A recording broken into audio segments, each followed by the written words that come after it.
Hello. Patrick and I are having technical difficulties. So we are gonna try this. I'm on my phone. I'm just waiting for him.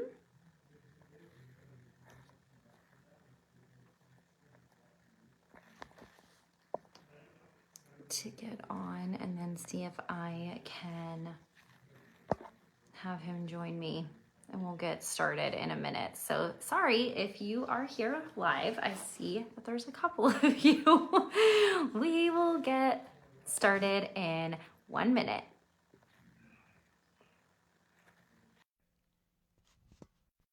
That worked.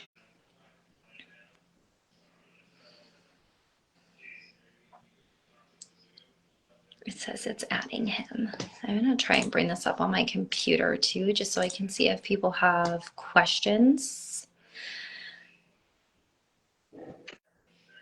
Hello. Hello.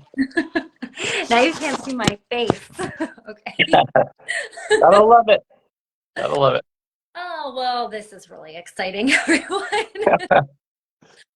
But going live like this shouldn't be so freaking challenging, you know? It's wild. So we're having technical difficulties, but we figured it out. We are here. We tried to do it on the computer. It was not working. So now we are on the phone. We are talking about how to sell your retreats, because I know that this is a very common question. Yep. I see people watching, so if you have questions, just drop them below. If you're watching the replay, put hashtag replay so we know that you saw that. And really, if you know, I am Gabrielle. I'm an LCSW, and I run this Facebook group. I sold my practice in 2021. I'm now consulting retreats. Patrick and I are in March, and Patrick, really quick. Yeah, so you're cutting out a bit, so you're going in and out. I think you are handing it over to me. If so, I'm Patrick Casale. I'm an LCMHC in Asheville, North Carolina. Been hosting retreats since 2022. Started my first event in Ireland back in the day. I run all things private practice and have since that time done about 20 retreats, 2 summits, and all over the world, including Ireland, Spain, Portugal, Italy, Greece, Scotland, New Zealand, etc. So it's a hot topic, and I know that the big fear is like, how do I sell the event? Because it's a major risk. Mm-hmm. Well, thank you for putting up with this today. I picked my phone up. I don't have my tripod in here, so I'm going to have to hold it, and it's fine. But if you're watching us live, put your questions below. And yes, this is why we wanted to do this, is just like kind of a quick little training, I guess. Is I know that when I host retreats and when I talk to people about hosting retreats, this is the biggest question. It's like, how do I sell it? How do I get it sold out? How do I get people to sign up? And I think that really starts way before you are even like launching your retreat. So the first thing really, I guess, would be to think about, who is your retreat for, and do you have an audience for that? So if you are running a retreat for, I don't know, people who have anxiety or people who are neurodivergent, right? Like, do you have a platform for that already? Are they asking you for this? So that's why I started hosting retreats, is because I worked with people who were burnt out and who were group practice owners. And so that's what I focused my first retreat on, because people were already asking me for that. Hi, Alex. Thanks for being here. I see a comment. Yeah. And I think like a big part of it is trying to figure out your target audience and your niche.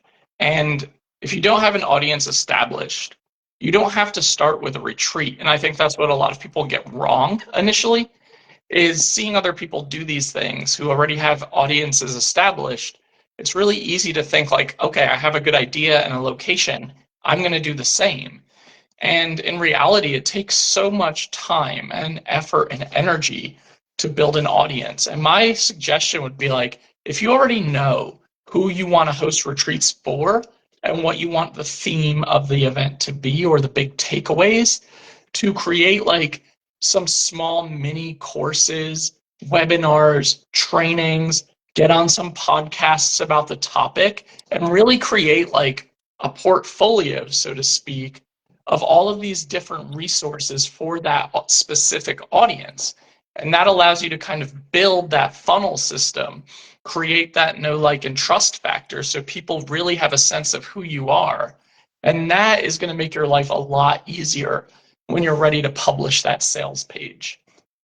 Yes, I think we all feel that pull sometimes that we want to start big and like, oh my God, I went to a retreat in this beautiful place. Now I want to host there.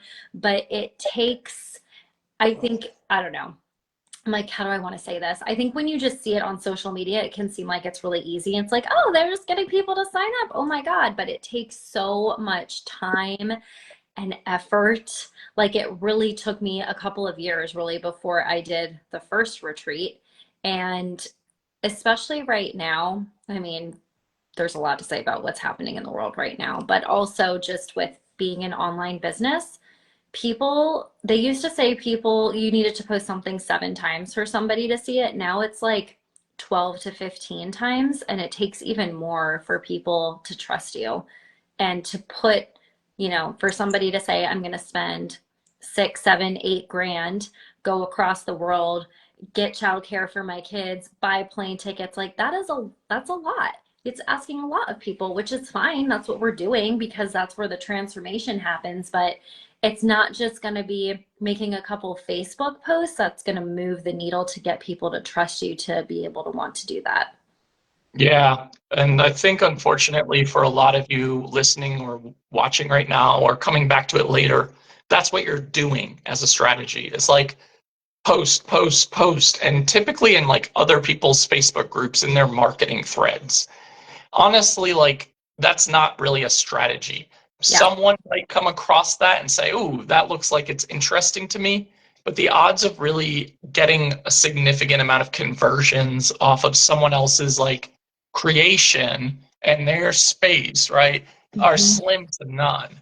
And in reality, it's really going to take a lot more like you building your own audience and creating that mechanism, whether that means creating your own Facebook group and going live consistently in there and getting a lot of engagement and interacting with the people who are a part of it, being visible on all your social media channels, Instagram, etc., LinkedIn, whoever your audience is and where they spend their time.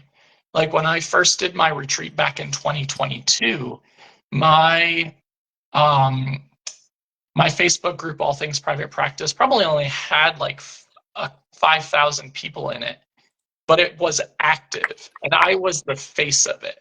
I also had an established podcast for 2 years and I've been doing coaching programs for almost 2 years. So the reality is, all of that stuff merged together for me to be able to um, build that audience and that reputation.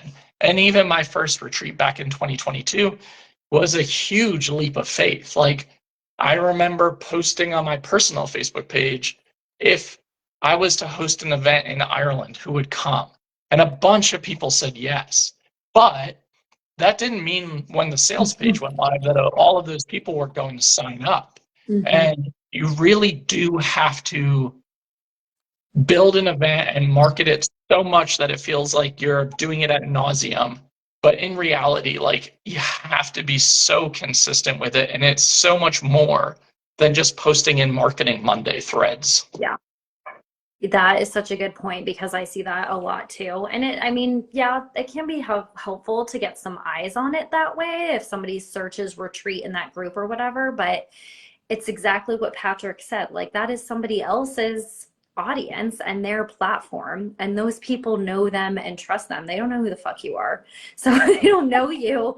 I mean, Yeah. it's going to be pretty hard sell for you to say, spend all this money and come on a week long retreat with me. Yeah. So starting small is good too. One of my, I don't know if she's watching this, she might be. One of my past coaching clients slash friends, she just did a 1 day workshop in her niche and that was really successful. And she even had like last minute people sign up. So just remember that it doesn't need to be a week-long international thing. I think it's actually better if you start smaller in your community with people who know you, especially like if you're a private practice owner, you have a reputation in your community, you already have your own clients, like you can do retreats and workshops for them first and then build on that instead of just doing this huge thing without having an audience, because I think that's really the key is you need people to know who you are and they need to like you and they need to trust you, and posting in other people's Facebook groups is not a strategy to get them to do that. No, it's not. And, the reality is I think we always think about the end result. And in terms of building your list and your email list, if you're like, I don't even know what that is, or I don't have anyone on it, you're not going to do that by just jumping headfirst into the deep end. What I recommend is if you know you want to host a retreat, let's just say for autistic and ADHD business owners, start with some free webinars and info sessions about being an autistic ADHD entrepreneur, some of the struggle areas, how to support your sensory system, how to support your nervous system, the autistic ADHD like tug of war that exists. Like, offer that stuff for free. Become the face of what you're talking about. Become that know, like, and trust factor that people need. Because when I used to think, oh, if I give my information away for free, like how to start a private practice, nobody's ever going to join one of my coaching programs or hire me to coach them one-on-one. In reality, what ends up happening after you talk for 45 minutes about what you do and how you do it, people are either attracted to you and your style based on your personality and how you show up, or they're not. But if they are, they're going to want more access to you, which means they're going to reach out to you and say, hey, I was at your webinar. It was really good. Do you do one-on-one coaching? Do you offer any sort of program? That's where that relationship gets built. And it's not about just saying, hey, I'm so and so, I'm going to have a retreat in Belize and I'm going to do it for a week for $6,000. And people are going to be like, absolutely not. Like, there are so many options out there. The market is quite saturated. So you really do have to set yourself up as that expert in that niche, in that field. Yeah, because what makes this retreat different? You. There's a million other people who host retreats in Yeah. Belize and do sound healing and talk about whatever. But what makes it special is what you bring to the table. And I also think we focus too much on like, oh, it's 6 days and 5 nights at an all-inclusive resort, and you get this, and you're going to get CEs, and you're going to get coaching and a massage and professional headshots. Like all that shit, people, well, they don't read, but it will be on the sales page, and that's fine. Like do a little bit of that because people do want to know those things, but really focusing more on like, what is the transformation? What is the promise that you're giving them? What are they going to Yeah. feel when they are there? Because if you tell me like, oh, it's, $6,500, it's in Costa Rica, you get a private room, there's an infinity pool, like those things are nice, but like, how is that different than me just going on vacation? Yeah. Yep. That's a good point. So it is about the transformation. And it's not just about, and it's also about the experience. What are they going to feel and experience when they're at your event? What are they going to really deep dive into? What are they going to come away with? How is this event going to help them look back at it and say, this was life changing, life altering? I made these friends that I've, built connections and relationships with. I was able to go somewhere and push myself out of my comfort zone. A lot of my events have been anchored in around doubt yourself, do it anyway mentality of like taking risks and stepping out of your comfort zone, and how that helps us grow as not only people but professionals, and really anchoring into that. So I know that for me, thematically, that is consistently my messaging and marketing across the board. And how I build that into my experiences is about really modeling it myself and being consistent with that as well. So the reality is like find that niche, find that target audience. Think about what that experience is going to be, that transformation. Talk about that. It's not about where are we staying, what are we doing, what's included. That's nice, but that's going to be in your terms and conditions on your registration page. And that's going to be like low hanging fruit, so to speak. The real power of these events is in the experiences and what they offer and deliver and how they change people's perspectives and lives going forward. So I think anchoring into that is really important. And I know too, like some people who are here and are watching this, like you've been on retreats before. So talk about that, like less of the what we're doing, what you're getting, and talk about like talk from your heart, I think is always helpful. And don't copy and paste from ChatGPT constantly because we all know what that looks like. And even though it can be helpful, I think with retreats, like people really want to hear heart-centered, like authenticity and not just like copy and paste with a bunch of emojis about what you're going to get every time. Danielle, I think it's about maybe starting to pull your audience about like what's preventing you from saying yes to this opportunity. Ask those hard questions. Be honest about the struggle of filling the event. Hey, I have this amazing event curated and created, and we still have spots left. Tell me what's the big hangup? What's the gap? What's the barrier? What am I missing? Ask for that feedback because I think that if you have an engaged audience, especially, there's some trust built. So you can ask the harder questions without like having people get skittish.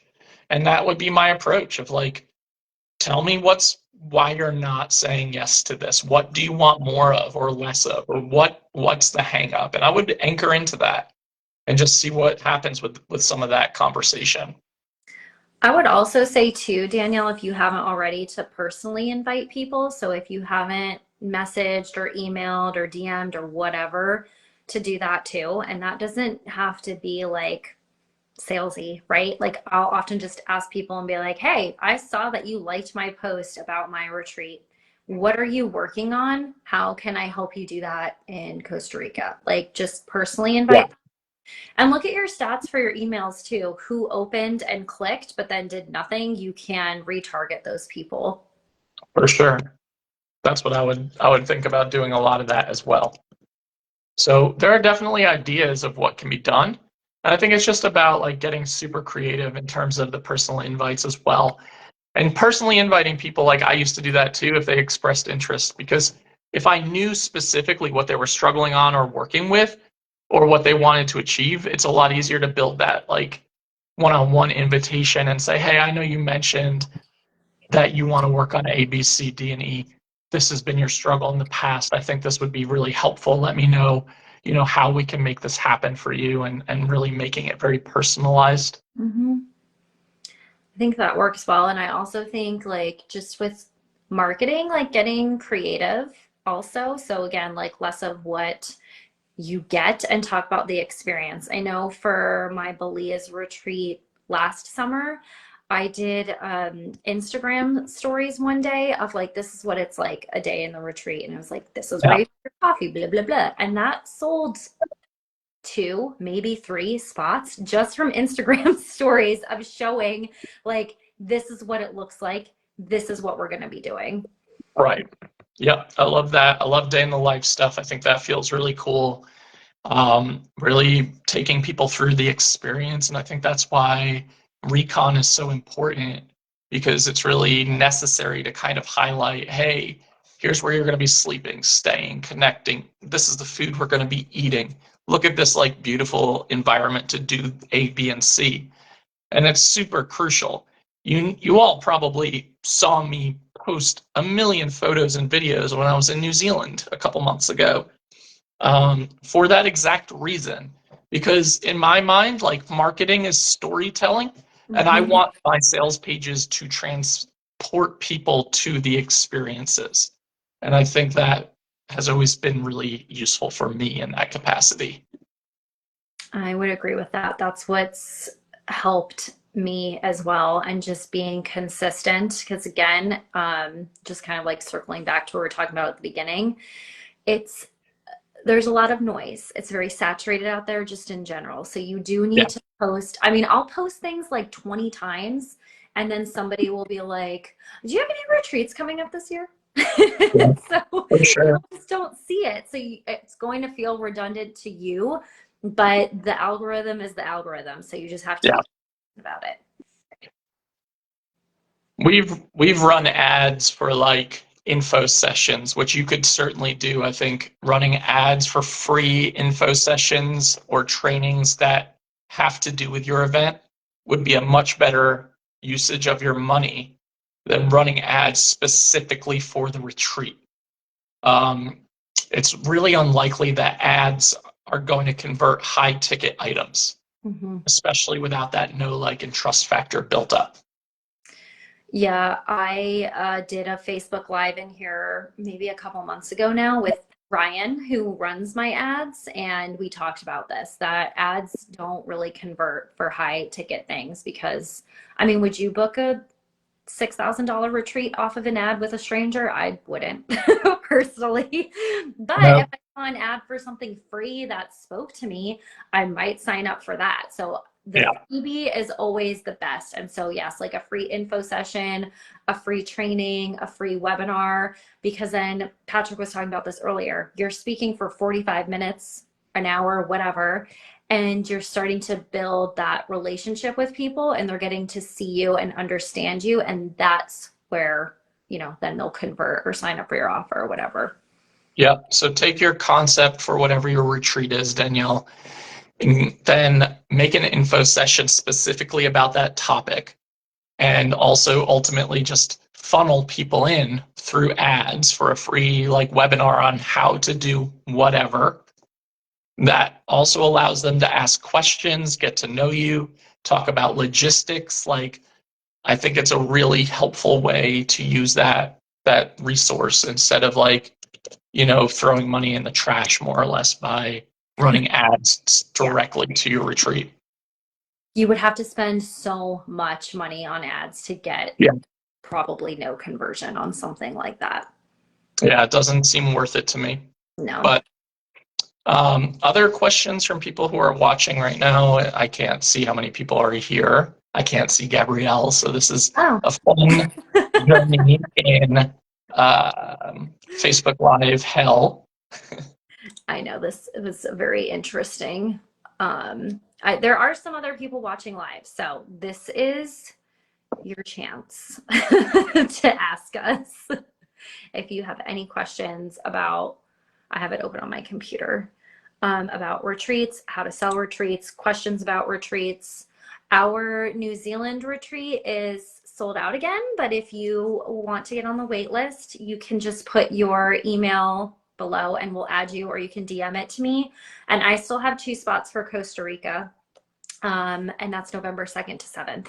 And actually, one of the things that I did to add value to that and to make it a little bit different was to have a speaker showcase. So the last night, everybody who's coming, if they want to, gets to do like a 15-minute presentation or training. And my social media manager will be there and she's going to take content of you for you to use to help you sell your own trainings and retreats. So I'm really excited for that too. Yep, Um, does sound like a cool offer for sure. And one thing that's so hard to do because we're humans is not to get into like a comparison mindset trap of seeing what other people are doing. I've gotten a lot of those DMs from people of like, how are you doing these things? How are you selling all of these events out? And I can assure you that like the behind the scenes is super fucking stressful. And in reality, it takes so much energy to market them, get them live, get them sold. Like it's a lot of work. And I don't want to mislead anyone and say that it's not. I would say the outcomes are worth it and the experiences are worth it.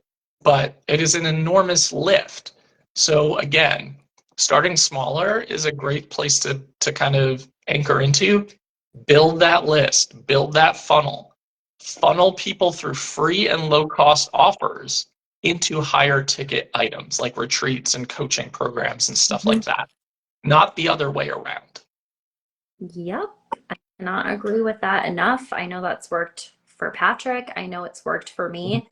And it is really stressful behind the scenes, and it's very easy to get in your head and compare yourself. And I know that I do that too.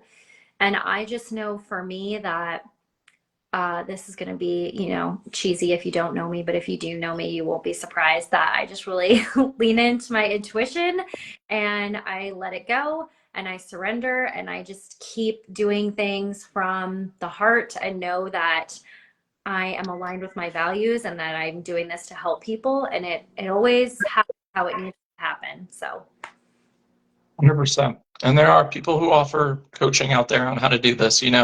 Gabrielle, myself, my friend and co-host on a lot of my events, Jennifer Agee. Like, there are lots of people out there who do coaching around how to do these things, and don't hesitate to reach out to those people so that you can best support yourself. Coaching has always been a really good investment for me in the past, and I know when I'm stuck, hiring someone to support me who has done these things before, who yes. can help me avoid some of the barriers. Thank you, Danielle. So that stuff does exist. And, partnerships are huge. I can't speak enough about trying to get on other podcasts and to talk about your ideas and your specialty areas and share some of your story. It's just a free way to leverage and amplify your message. And there are lots of Facebook groups about how to get on different podcasts and be a guest. And that would be really great experience to uplift yourself, kind of share those things when people are asking for more information. So that's another thought that I have. And I would definitely think about doing that as well. Yes, collaborating is huge. Podcasts, um, like Instagram lives, Facebook lives with other people. If you are doing any trainings, even if it's like not related to what you're talking about, I always talk about my retreats. Even if I'm doing a training on like Medicare, which is the other part of my business, I still do that. And actually last year I had 3 people sign up for my Medicare email list because I was promoting the retreat. And somebody had told me not to do that. And I was like, why wouldn't I? Those people still need help. And that's a whole other set of folks. And I got 3 people to sign up, even though my retreats aren't anything to do with Medicare. So always put Sure. a call to action out there.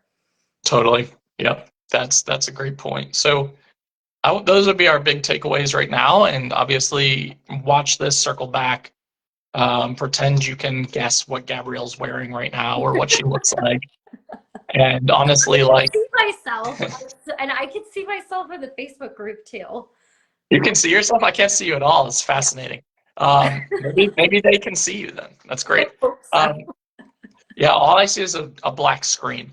But Cool. anyway, yeah, there again, lots of resources out there. Hope to see some of you in my Scotland summit that's coming up in a couple of weeks. We still have spots for that.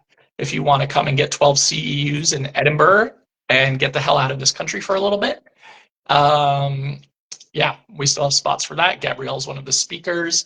She still has spots for her Costa Rica retreat. And like we said, if you do want to come to New Zealand, both events did sell out. Put your name and email in the comments section. We'll add you to the wait list in case anyone drops out. And I am getting over being sick, so I am going to wrap my portion of this up. Yep, I think that was the perfect ending. So again, if you've got any questions, just come back and put hashtag replay, put your questions there, and we are happy to answer them about all things retreats. And if you want to come to Costa Rica, send me a message because I will probably have a little something for you. And if you want to be added to the New Zealand waitlist or you have questions about that, just put your name and email below, and we will see you next time. Thanks, Patrick. See y'all. Bye.